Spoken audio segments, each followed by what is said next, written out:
Okay, you guys, anyone that listens into this show regularly knows that we fanboy hard. I'm telling you, we go hard for Kodaline on this show. Absolutely obsessed with this band. We play their music to death, and for good reason, because they're just absolutely brilliant.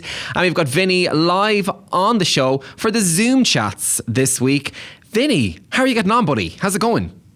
Not too bad, Alan. How's things? How are you? Vinny, I am only mighty, and listen, all the better for seeing you here in front of me on this. You know what? You're actually massive because we've got this really, really big screen in front of us. So you look absolutely massive, but that's in a good way. Don't worry. But Vinny, we have so much to talk about as well. 2020, what a crazy, crazy year. Now, I know people say if Britney survived 2007, we can survive 2020. But I actually don't know, is that true? Because I think I'm like one more thing happening away from like shaving my head and like dating a paparazzo or something. But anyway, Vinny, during all this madness, you guys somehow managed to release a new album one day at a time.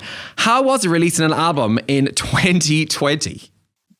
It was odd, that's for sure. I suppose we had the kind of talks and the discussions with like our management and record label and publishing company at the start of the year about whether we should postpone it and pull it for, I don't know, an extended amount of time or till next year.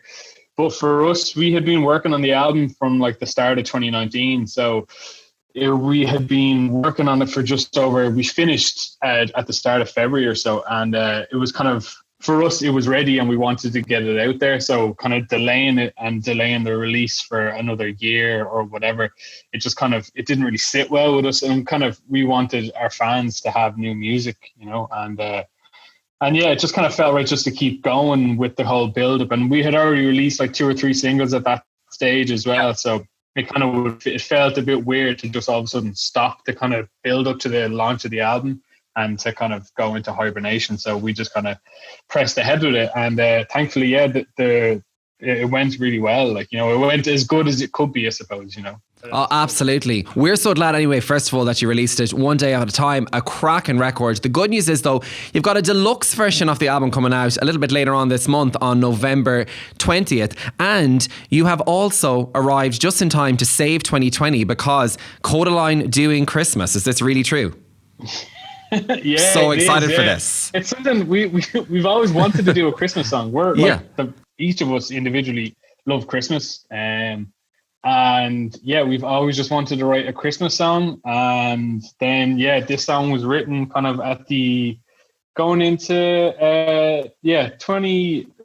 2019, going into 2018 into 2019. And yeah, we listened to it last Christmas and yeah, it was kind of, we were like, oh yeah, we should like release this now. And it's like, no, it's not ready for this Christmas. So, but yeah, thankfully it is ready for this coming Christmas and a video is being made for it now. And it's all exciting stuff. Yeah.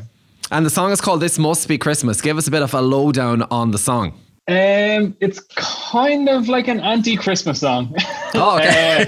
I suppose being from Ireland, like the Pogues, Fairy Tale New York is like a massive influence on us, like, you know, in terms of like what we know is what a Christmas song is, and Fairy Tale New York isn't exactly the most kind of like sleigh bells and Santa Claus, like, you know, kind of Christmas song.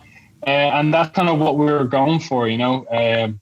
But yeah, I don't know. We're just really excited for people to hear it because we really like it. And it's not your typical jingle bells, and, like dashing through the snow kind of Christmas song. But yeah, I hopefully people will like it. Hopefully when the artwork of the single is really cool. We just signed off on that there yesterday. And it's it's kind of like anti-Christmas, but still Christmas. So yeah. I cannot wait for that. I think a lot of people will relate to it. There's a lot of things that people love about Christmas, but there's also a lot of things people hate about Christmas. So yeah, we kind of discussed some of that in the song. Oh, exciting times. Your collab with Gabrielle Aplin as well is in there on the deluxe version of the album. Must have been cool. I'm working with her. Yeah, we're a big fan of Gabrielle and have been for a number of years. She's got an incredible voice. Yeah. And yeah, we've kind of always wanted to do a duet with somebody as well. And It just so happened that she was, well, a lot of people are free during the whole lockdown because there ain't a huge amount going on. So we approached Gabrielle. We've met her a couple of times before, and she really loved the song, and we're honoured to have her on this track as well. So and the reaction to it has been incredible, and her voice on the record sounds amazing. Okay, Vinny, you've got to tell me as well, ultimate collaborations in the future. Who would you really, really like to work with that you haven't with already? Oh God! I can hold a tune, you know, Vinny. I can hold a tune. I can actually hold a tune. If you like, you don't have to say me now just because you're on my show. You don't have to say me or anything. But is there anyone else apart from me? It's we haven't really done much. Like we did a track with Kygo before, which is a lot of fun. And then Gabrielle's on this one. We did a song with Nina Nesbitt years ago, but there's kind of not really been a huge amount that we've done. Like so. But no, it's completely out of our comfort zone. It's not something that we're normally used to doing. But I don't know, I suppose for us trying to do something with somebody like not in our genre would be pretty cool. Like, you know, doing something with Post Malone or The Weeknd or like, I don't know, just anybody, Kendrick Lamar, just something that's like not really, I know that's what you'd expect. Happen, but, so like working with somebody that's not kind of in our genre or kind of in our lane would be pretty cool. Okay, Vinny, fingers crossed with the help of God, you're going back out and tour again in 2021. But for bands, for musicians, for acts, for artists, the biggest thing is just not being able to gig this year. How did you kind of find that? And you must be itching to get back on the road. Yeah, it's been a pretty tough time, not just for us, but for every kind of band and artist and singer-songwriter that we know and across the globe. You know, it's pretty tough because where musicians make the most of their livelihood, like, you know, you don't get a huge amount of money or revenue from like album sales or from streaming. So where people kind of make a living to kind of pay the bills is by going on tour and playing shows. So to have that whole industry shut from March is pretty catastrophic, you know. So hopefully we can get back to touring come next year. We had a lot of plans. We were meant to be on like a 7-week European tour right now, and then heading off to America after that just before Christmas. All that had to get cancelled. Then we're meant to be going to Asia and Australia come early next year. So it's really tough. I suppose for us, we started doing like live streams, just acoustic live streams from our houses on a Friday during the first kind of lockdown. And that was just to kind of keep us a bit sane, like, you know, 'cause we're so used to traveling and then playing music like every day together, and to not play music together for like a couple of weeks is really strange. So we started doing that and just kind of interacting with fans doing that way. And we did some ticketed live streams as well, which worked really well. So yeah, I think it's, I think everybody is just trying to just keep themselves ticking over until hopefully there's some sort of a vaccine or a miracle cure that we can get back out on the road and play some shows. And Vinny, if there's only one, especially for someone like you, just one maybe silver lining to the whole thing, is yourself and your wife, as you told me just before we went on air, gave birth to your first baby. So it must be cool though that you got to be at home for much, much more time than you usually will be over the last few years. Yeah, no, for sure. This is the longest that I've ever been home, like or any of us in the band have ever been home. So yeah, my wife gave birth there 4 weeks ago to a little baby boy. Aww. So which is absolutely incredible. It's amazing. So yeah, I'm really thankful that this global pandemic happened, because I would have been away on tour, and I don't know how I would have coped or how my wife would have coped, but she's absolutely incredible. And it's we're just super happy and over the moon that I'm actually here and I get to experience all of the dirty nappies and late night feeding and crying sessions and stuff like that. So yeah, it's awesome. And Vinny, yourself, like going back to the 21 Degrees days, like yourself and Steve and Mark, like you've been on the go, and then before you added in Jason to the band in 2012, but back, like it's what, 2005? Like are you 30? Is that your age? Are you 30? Yeah. Yeah, so you're only 30, but like you've been around, like it must seem like forever. You kind of have to pinch yourself that all this stuff has happened to you, and also just remind yourself like it has happened at such a young age too. Do you feel older than you are? Yeah, no, definitely, yeah. You look young though, you look young. I've only said about 27 myself.